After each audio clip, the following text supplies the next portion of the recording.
Hey, welcome back to my channel. And if you are new here, my name is James and I am a hobby scrapper. And today I am going to be scrapping these. Now, one of my good subscribers, Joyce, she's a retired school teacher and she fell in love with the joy of scrapping. And she sent me all these. So Joyce, again, thank you. I really appreciate it. Now, most of these are MOSFETs, and you're going to find these on circuit boards up against heat sinks. Some of these, I believe, this is called like a bridge, but they all are going to contain copper. If you crack this open, you will see that there is copper inside. And like on this one, this is copper right here on the back side. Here's another example, and this one has some exposed copper, and that's nice. But some of them, as you can see, the copper is not exposed. So here's an example. This one was one of the fully encased ones. It just broke off a little bit of plastic. And so you can see the copper right there. So what can you do with all these? Well, what I have done is when they are fully encased like this, I showed it to my scrapyard so they can see the copper. And they will pay me the same price that they pay for dirty brass. Now, these don't go with the dirty brass, but they pay the same price as dirty brass. So you can check with your scrapyard. They might even do like a copper number 3. You'll just have to know your scrapyard. But when you can see the copper exposed like that, these are actually really easy to get apart. In fact, you can get a tray, sit down, watch some TV, and separate these and get yourself some clean copper number 2. So let's go over a few numbers to see really what the math says versus dirty brass and clean copper number 2. This little cup right here, there is 4 ounces of MOSFETs.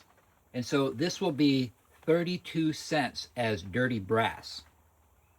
Now, the current average price of copper number 2 in the US today is $4.25 a pound, which is really amazing. These legs here, these are going to be copper. I like to clip them off right now. I just find it easier to do it before you take them apart. And since we have exposed copper, you can just grip a hold of it with your side cutters. I like the side cutters because they grip better than the pliers, and the copper is soft. It's not going to hurt your side cutters. And then you just grab down here, kind of low, but not too low, and you just give yourself a crack, and you can see that has come apart. Now that is clean copper number 2. This piece, some of these can contain a gold bonding wire. So I keep these for a future project of learning how to recover the gold. Sometimes you will see where the copper is exposed a little bit here on the side, but not on the top. These can be a little bit more challenging, but you can typically hold on to it tight enough with your side cutters. And again, we're just going to try to separate this. Now, it's tearing the copper, but it did create a little bit of a gap there. We can get a little screwdriver and we'll just twist it and pry it. There's that piece with the gold bonding wire. We'll get the rest of that plastic off of there. Just do a little bit of crunching action.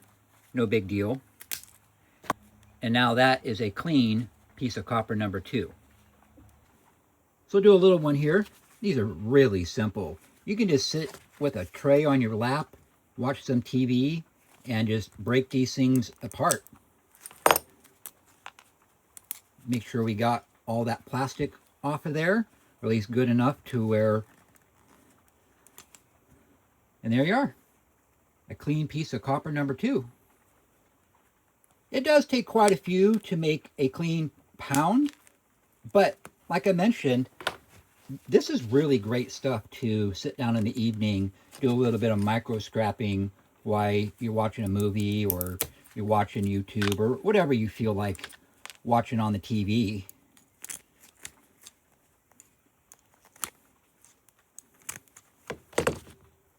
So as you can see, that was super easy. They're all going to be super easy, as long as they have an exposed part of the copper where you can grip onto it with your tools.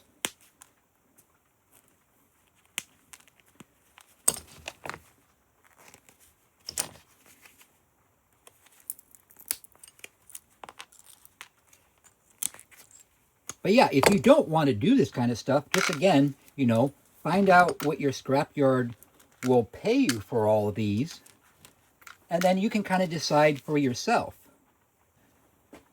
Now this is another bridge that if you do decide to sell this as dirty brass price or whatever price to give you, these legs, you know, these are copper number 2. So if you just take the time, clip those off, you have this for whatever price they'll pay you, and then you have those that can go into your copper number 2 bin.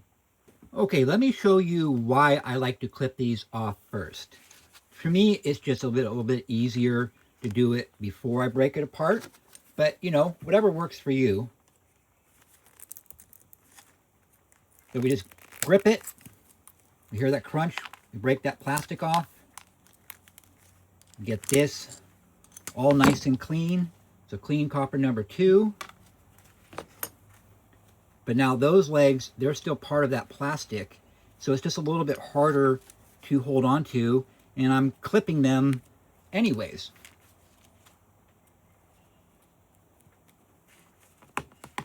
So we got those clean. So in my mind, because it's easier to hold on to this, it's just easier to clip them now.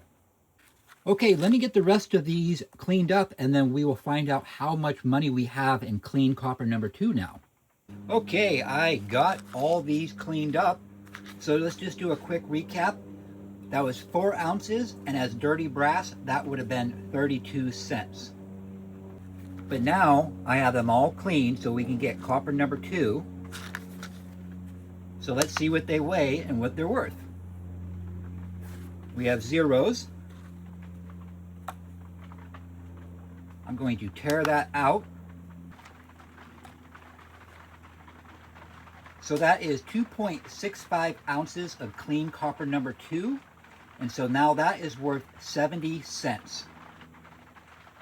So I doubled my money. And here's a great thing about this. You can sit on your couch and keep your hands busy by snacking, which I'm not talking negatively about snacking. Trust me, I love a good snack. But snacks cost money. So this will keep your hands busy and it'll make you money. You might think, well, gosh, James, that's only 70 cents. Well, it does add up. And obviously, the bigger ones you have, the quicker it is to make a pound of it. Well, thank you so much for watching this short little video. I hope you learned something. I hope you enjoyed this video. And yeah, I would just find out what your scrapyard would pay for them without scrapping them, and then do a test and see if it's something you want to do or not. All right, thank you so much to all of my subscribers, to everybody who watches my videos. I really appreciate your support. And make sure to tune in for the next video, because I'm going to be scrapping this really heavy motor. Are they in fact worth scrapping, or is it better to sell them as an electric motor? All right, I'm going to say a quick little prayer and then I'll wrap this video up. Heavenly Father, I just thank you for another wonderful day. And I thank you, God, for this rain. We do need the rain, so thank you, Lord, for it. And God, I pray that you will just bless the people watching this video, Lord. I pray that you will bless their weekend and that you'll bless the coming week, Lord. And God, I just pray for my buddy Graham right now, who is just going through a really dark time. God, I just lift him up to you, and I pray, God, that you will set him free from whatever is keeping him in this feeling of darkness, Lord. And I pray, God, that you will just bless Graham with the things that he needs. And I thank you, God, for hearing my prayer. I thank you for answering these prayers. And I pray this all now in the mighty name of Jesus. Amen. All right, my scrappy friends. Until next video, God bless.